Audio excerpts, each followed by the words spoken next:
Movie शुरू होती है तो हमें ये सीन दिखाया जाता है कि समुंदर से कुछ अजीबोगरीब क्रिएचर्स निकलकर शहर की तरफ बढ़ रहे हैं और उन्हें पैरासाइट्स का नाम दिया गया है। फिर हम एक आदमी को देखते हैं जो कि अपने कमरे में सोया होता है और उनमें से एक पैरासाइट रेंगता रेंगता उसके कान के अंदर चला जाता है। वो आदमी बहुत तड़पता है और उसके बाद फिर से नॉर्मल होकर सो जाता है। अब हमें एक लड़का दिखाया जाता है जिसका नाम शिनची था। वो रात को अपने कमरे में हेडफोन्स लगाकर गाने सुन रहा होता है। वो पैरासाइट उसके कान में घुसने की कोशिश करता है लेकिन उसे घुसा ही नहीं जाता। अब वो उसके नाक के पास चला जाता है। शिनची को खारिश होती है तो वो समझता है कि वो एक कीड़ा है, तो वो उसे पकड़कर दूर फेंक देता है। वो उसको मारने के लिए आगे बढ़ता है लेकिन तभी वो पैरासाइट उसके हाथ पर काट कर उसके हाथ के अंदर चला जाता है। तभी उसकी मॉम भी वहाँ पर आ जाती है तो वो उनसे कहता है कि देखें, मेरे हाथ में कुछ चला गया है। और जब उसकी मॉम उसका हाथ देखती है तो वो बिल्कुल ठीक होता है। अब अगली सुबह हमें दिखाया जाता है कि शिनची नाश्ते की टेबल पर बैठा होता है तो उसे अपने हाथ में बहुत अजीब फील होता है। और फिर दूसरी तरफ हमें वो आदमी दिखाया जाता है जिसके कान में स्टार्टिंग में एक पैरासाइट चला गया था। वो अपनी बीवी के सामने आकर खड़ा होता है और अपना मुंह खोल लेता है। उसका मुंह बहुत ही खौफनाक और बहुत ही बड़ा था और वो अपनी बीवी का सर अपने मुंह में लेकर अपना खौफनाक मुंह बंद कर लेता है और ये सब उसी पैरासाइट की वजह से हो रहा था। फिर हमें शिनची दिखाया जाता है जो कि स्कूल जाते हुए रास्ते में अपनी दोस्त से मिलता है। वो भी उसमें काफी अजीब हरकतें नोट करती है और जब वो स्कूल पहुंच जाता है तब भी उसके साथ बहुत कुछ अजीब हो रहा था, जैसे उसके राइट हैंड में काफी पावर आ गई हो। वो घर आता है और अपना हाथ काटने की कोशिश करता है लेकिन उसका हाथ मूव करने लगता है और उसे रोकता है और फिर हम देखते हैं कि उसका हाथ एक क्रिएचर में बदल गया है और वो शिनची से बातें भी कर रहा था। फिर हम देखते हैं कि वो शिनची की बुक्स भी पढ़ा करता था और उसका लैपटॉप भी यूज किया करता था क्योंकि वो इंसानों के रहने के तरीके जानना चाहता था। जब इसने शिनची की बॉडी में घुसने की कोशिश की थी तो शिनची ने इसे आगे जाने से रोक लिया था, इसलिए अब ये सिर्फ राइट हैंड में ही था और उसी हाथ को कंट्रोल कर रहा था। ये अपना नाम मिकी बताता है और कहता है कि तुम मुझे कभी मत काट क्योंकि मैं तुम्हें कुछ नहीं कहूंगा, तुम मेरे होस्ट जो हो। अब हम देखते हैं कि शिनची और मिकी में दोस्ती होने लगी थी लेकिन बाकी सब लोग जिनको पैरासाइट्स ने इन्फेक्ट किया था वो पूरे शहर में बहुत तबाही मचा रहे थे और इंसानों को मारकर खा रहे थे। दूसरी तरफ मिकी शिनची को खींचकर एक रेस्टोरेंट की तरफ ले जाता है। वहाँ पर भी बहुत सारे इन्फेक्टेड लोग यानी पैरासाइट्स इंसानों का गोश्त खा रहे थे। वो शिनची को देखते हैं तो उन्हें लगता है कि ये भी इन्फेक्टेड है और उसे भी वो गोश्त देते हैं, लेकिन जब उन्हें पता चलता है कि पूरी तरह से तो इन्फेक्ट नहीं हुआ बल्कि ये अभी भी इंसान है तो वो उसे ही मारने के लिए आगे बढ़ते हैं। लेकिन मिकी उनको आगे से मारता है और शिनची की जान बचा लेता है क्योंकि अगर शिनची मर जाता तो वो खुद भी मर जाता और ये उसने अपने फायदे के लिए किया था। अब न्यूज आती है कि शहर के लोग मारे जा रहे हैं और किसी को कुछ समझ नहीं आ रहा कि इन्हें मारने वाला है कौन, क्योंकि पैरासाइट्स अपना ये काम बहुत होशियारी और छुप के कर रहे थे। शिनची मिकी से कहता है कि तुम अपने साथी पैरासाइट्स को क्यों नहीं कहते कि इंसानों को मत खाएं, तो मिकी उससे कहता है कि तुम भी तो सब्जियों और जानवरों के गोश्त को खाते हो, तो इसी तरह हम लोगों का खाना इंसान ही है, तो इसमें बुरी बात क्या है। अब मिकी को पता चल जाया करता था कि उनके आसपास कौन सा पैरासाइट है, तो जब शिनची स्कूल जाता है तो वो उसे बताता है कि तुम्हारे पास एक और पैरासाइट, और वो कोई और नहीं बल्कि उसकी टीचर थी। वो टीचर जब शिनची को देखती है तो उससे भी पता चल जाता है कि इन्फेक्टेड है, लेकिन वो कहती है कि तुम्हें मुझसे डरने की कोई जरूरत नहीं है क्योंकि मैं इंसानों को नुकसान नहीं पहुंचाना चाहती, बल्कि मैं उनके तरीके इसलिए पढ़ रही हूँ ताकि इंसानों जैसी क्वालिटीज हमेशा मुझ में रहें। वो उसे दो और पैरासाइट्स के पास लेकर जाती है, एक स्टूडेंट होता है और एक पुलिस ऑफिसर। वो बताती है कि ये पुलिस ऑफिसर मेरा हस्बैंड है और हमारा बेबी होने वाला है और वो बेबी बिल्कुल नॉर्मल इंसान होगा, तो हम भी इंसानों की तरह ही रहना चाहते हैं। हम किसी को नुकसान नहीं पहुंचाएंगे, किसी को सरेआम नहीं मारेंगे, लेकिन छुप के गोश्त खाना चाहते हैं, तो क्या तुम हमारा ग्रुप ज्वाइन करोगे।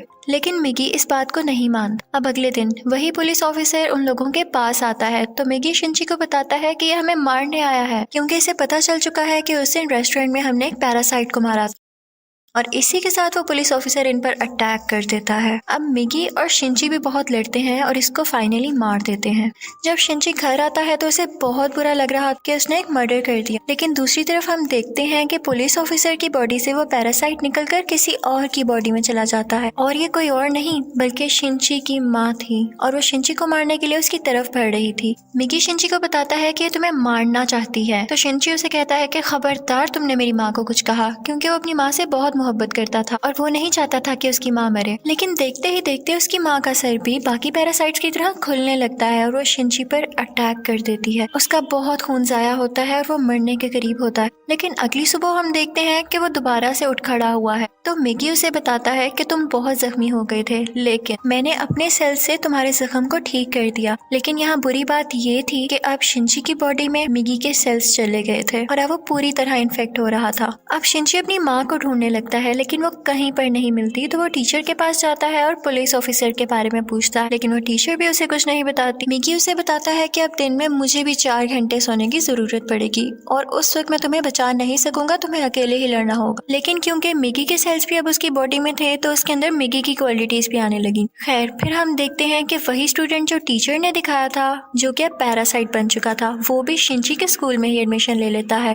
वो शिनची का दोस्त बनने का ड्रामा करता है, लेकिन आहिस्ता आहिस्ता सबको पता चल जाता है कि वो पैरासाइट है और फिर वो स्टूडेंट इन सब को मार देता है। इसके बाद वो शिनची की दोस्त को भी मारने भरता है, लेकिन शिनची अपनी दोस्त को उठाकर बिल्डिंग से जंप लगा देता है। अब वो टीचर वहाँ पर आती है और वो चाहती थी कि स्टूडेंट मर जाए, क्योंकि इसकी वजह से उसका राज भी खुल सकता था। वो वहाँ पर ब्लास्ट करती है, लेकिन उसे कुछ नहीं होता और फिर पुलिस वहाँ पर आ जाती है, लेकिन वो पुलिस को भी मार देता है। अब मिगी शिनची को बताता है कि वो बिल्डिंग की छत पर है और शिनची दूसरी बिल्डिंग की छत पर जाकर उसे एरो से मार देता है। और उसके बाद वो टीचर के पास जाता है और उस पुलिस ऑफिसर का एड्रेस पूछता है, जो कि पैरासाइट था, और टीचर अब उसे एड्रेस दे देती है। उस पुलिस ऑफिसर का पैरासाइट अब भी उसकी माँ के अंदर था। लेकिन यहाँ पर मिगी के सोने का टाइम हो जाता है, तो इसका मतलब ये था कि शिनची को यहाँ पर अकेले ही लड़ना था। उस पैरासाइट को खत्म करने के लिए जैसे तैसे करके वो उसकी गर्दन काट देता है, जिसके बाद उसकी माँ और वो पुलिस ऑफिसर दोनों मारे जाते हैं। फिर हम देखते हैं कि शिनची अपनी दोस्त से हॉस्पिटल मिलने जाता है। वो बातें कर रहा होता है कि मैं एक एक करके सब पैरासाइट्स को मार दूंगा, कि तभी हम देखते हैं कि कोई उनकी पिक्चर्स ले रहा है और वो कोई जासूस था। और यहाँ पर ही इस मूवी का पार्ट 1 खत्म हो जाता है और अब मैं आपको एक्सप्लेन करूंगी इस मूवी का पार्ट 2। अब पार्ट 2 में उस इंसिडेंट के कुछ महीनों बाद का टाइम दिखाया गया है, जब आर्मी को पता चल जाता है कि इस शहर में कोई पैरासाइट्स हैं जो लोगों पर अटैक कर रहे हैं और वो लोगों को बचाना चाहते थे। फिर वो जेल से एक सीरियल किलर को लाते हैं जो पहचान सकता था कि पैरासाइट कौन है और नॉर्मल ह्यूमन कौन है। उसके सामने एक एक करके लोग लाए जाते हैं तो वो सबको नॉर्मल कह देता है, लेकिन जब उसके सामने शिनची आता है तो वो सोच में पड़ जाता है और काफी सोचने के बाद कहता है कि ये भी नॉर्मल है। अब शिनची जब घर जा रहा होता है तो मिगी उसे बताता है कि हमारे बहुत पास एक पैरासाइट है और वो पास की एक बिल्डिंग में जाते हैं जहाँ पर वो पैरासाइट एक इंसान का गोश्त खा रहा होता है। जब वो पैरासाइट शिनची को देखता है तो उसकी तरफ बढ़ता है, लेकिन मिगी इसे मार देता है। फिर अचानक उसे फील होता है कि जैसे उसके पीछे कोई है और ये कोई और नहीं बल्कि वही आदमी था जिसने पार्ट 1 के एंड में शिनची और मिगी की पिक्चर्स ली थी। और फिर हमें शहर का मेयर दिखाया जाता है जो कि पैरासाइट्स की फेवर में बोलता और बहुत बुरा आदमी था, और वो टीचर भी उसके साथ मिली हुई थी। और अब हम देखते हैं कि उस टीचर का बेबी भी हो चुका था जो कि बिल्कुल नॉर्मल ह्यूमन था। वो मेयर जान गया था कि शिनची पैरासाइट्स को मार रहा है तो वो भी उसे मारना चाहता था, लेकिन टीचर उसे मना कर देती है। वो कहती है कि मिगी और शिनची आपस में जुड़े हुए हैं, तो मैं देखना चाहती हूँ ये कैसे एक साथ रहते हैं, और अगर तुम शिनची को मारोगे तो हमारा पैरासाइट मिगी भी मर जाएगा। और इसीलिए उसी ने शिनची के पीछे वो जासूस भेजा था ताकि वो उस पर नजर रख सके। शिनची एक दिन चल रहा होता है कि उसे फिर से फील होता है कि उसके पीछे कोई है। वो जासूस उसकी सारी बात सुनता है और उसे कहता है कि तुम्हें अपने बारे में पुलिस को बता देना चाहिए। तो शिनची उससे कहता है कि नहीं, पुलिस में भी बहुत सारे पैरासाइट्स भरे पड़े हैं। उसे यहाँ पता चल जाता है कि इस जासूस को टीचर ने उसके पीछे लगाया है। तो वो टीचर के पास जाता है और कहता है ये तुम सब क्या कर रहे हो, ये करना बंद क्यों नहीं कर देते हो। तो टीचर उससे कहती है तो तुम हमारे साथी पैरासाइट्स को क्यों मार रहे हो, वो सिर्फ अभी इंसानों को खाना सीख रहे हैं और कुछ देर बाद वो उनको मारना भी बंद कर देंगे। वो चुप हो जाता है और फिर जासूस के पास जाता है और उसे बताता है कि वो टीचर बहुत खतरनाक पैरासाइट है, वो किसी भी वक्त तुम्हें भी नुकसान पहुंचा सकती है, तो तुम उससे दूर रहो। लेकिन जासूस उसकी बात पर यकीन नहीं करता। अब अगले दिन वो जासूस उस मेयर से मिलता है। उसे शिनची की बात को टेस्ट करना था कि वो सच बोल रहा है या नहीं, तो इसलिए वो मेयर के रूम में वॉइस रिकॉर्डर लगा देता है। लेकिन मेयर को इस बारे में पता चल जाता है और वो जासूस को मारने का हुक्म दे देता है कि ये अब हमारे लिए नुकसान बन चुका है। वो पैरासाइट को उसके घर भेजता है उसे मारने मारने के लिए, लेकिन वो घर पे नहीं होता तो वो उसकी बेटी को मार देते हैं। अब दूसरी तरफ शिंची को मिगी बताता है कि तुम पर 5 पैरासाइट्स अटैक करने आ रहे हैं। अब उनकी तरफ एक आदमी बढ़ता है और उसी आदमी के अंदर वो 5 पैरासाइट्स थे। मिगी और शिंची उससे फाइट करते हैं और उसका सर उड़ा देते हैं। उन्हें लगता है कि अब ये मर चुका है, लेकिन अभी तो सिर्फ एक पैरासाइट मारा गया था और 4 अभी भी बाकी थे। बाकी के पैरासाइट्स उसके हाथ में आ जाते हैं और उसे कंट्रोल करने लगते हैं। अब वो टीचर मेयर से कहती है कि जब मैंने तुम्हें मना किया था कि तुम उस जासूस या शिंची को मारने के लिए पैरासाइट नहीं भिजवाओगे तो तुमने ऐसा क्यों किया। अब मेयर यहाँ पर नोट करता है कि उस टीचर के दिल में माँ बनने के बाद इंसानों वाले इमोशंस वापस आ रहे थे, तो इसे ये बात बिल्कुल अच्छी नहीं लगती। अब वो उस टीचर को मारने के लिए 3 पैरासाइट्स भेजता है, लेकिन चूंकि वो भी पैरासाइट थी तो उसको पता चल जाता है कि कोई उसे मारने आ रहा है और वो उनको पार्किंग में बुलाती है और उन तीनों से अकेले ही मुकाबला करके उन्हें मार देती है। लेकिन जब वो घर आती है तो वो देखती है कि उसका बच्चा वहाँ पर नहीं है और उसे एक नोट मिलता है जिस पर लिखा होता है कि तुम्हारा बच्चा मेरे पास है और ब्रिज पर मुझसे मिलने आओ। इनफैक्ट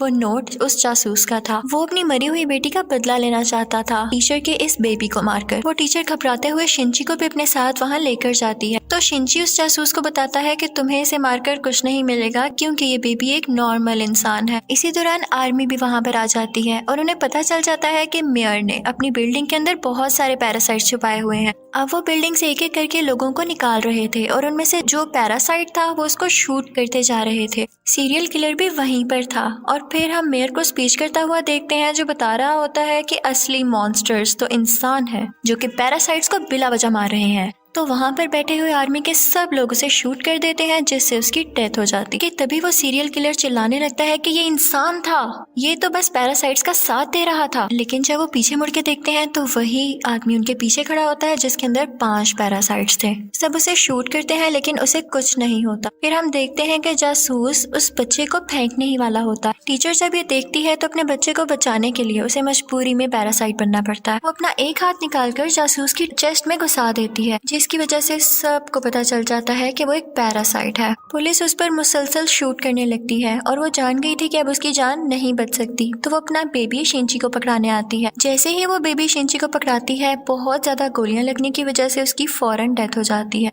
यहाँ पर शिंची को अपनी माँ भी याद आने लगती है और उसमें इंसानों वाली फीलिंग्स दोबारा से आने लगती है। अब पुलिस शिंची को अपने साथ इन्वेस्टिगेशन के लिए ले जाती, लेकिन साथ ही उन्हें खबर मिलती है कि उस पैरासाइट ने जिसके अंदर 5 पैरासाइट थे आर्मी को मार दिया है। तो शिंची फौरन से कार लेकर वहाँ पे जाता है और वही पैरासाइट उसकी कार को रोककर उसका एक्सीडेंट कर देता है। अब वो जंगल में चला जाता है और मिगी से कहता है कि जब तक तुम मेरे साथ हो उसको पता चल जाएगा कि हम कहाँ हैं, तो तुम मुझसे अलहदा हो जाओ प्लीज। इसी के साथ वो पैरासाइट फौरन वहाँ आ जाता है और उन पर अटैक करने लगता है। अब क्योंकि शिंची और मिगी की काफी दोस्ती हो चुकी थी तो मिगी अपनी कुर्बानी दे देता है, यानी अपनी जान सेक्रीफाइस कर देता है, उसकी बॉडी से अलग हो जाता है और शिंची को वहाँ से भाग जाने का कहता है और मिगी को वो पैरासाइट मार देता है, जिस पर शिंची काफी उदास हो जाता है और फिर अपनी दोस्त के घर की तरफ जाता है। वो उसका बहुत ख्याल रखती है। वो लेटा होता है कि एकदम देखता है कि उसके बाजू में से मिगी का एक और हिस्सा ग्रो कर रहा है और ऐसा इसलिए हुआ क्योंकि जब मिगी ने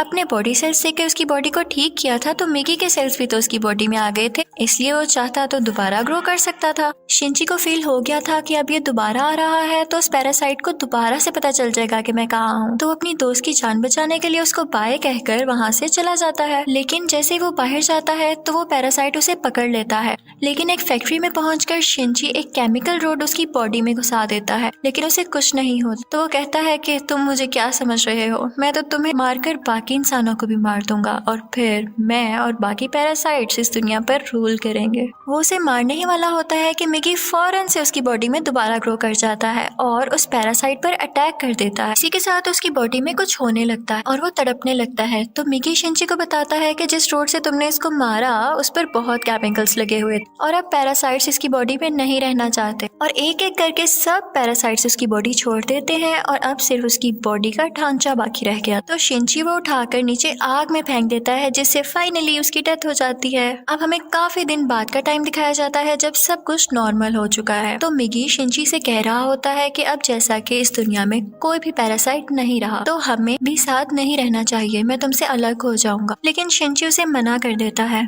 तो मिगी खुद ही अपने आप को खत्म कर लेता है और शिंची का हाथ वापस से अपनी फॉर्म में आ जाता है, जिस पर वो काफी उदास हो जाता है और मिगी को मिस करने लगता है। अब हम देखते हैं कि काफी टाइम गुजर गया है और शिंची और उसके दोस्त अच्छी जिंदगी गुजार रहे थे और वो उस टीचर के बेबी से भी मिलने जाया करते थे कि अचानक हम देखते हैं कि वो सीरियल किलर वापस आ गया था और वो शिंची के दोस्त को किडनैप कर लेता है।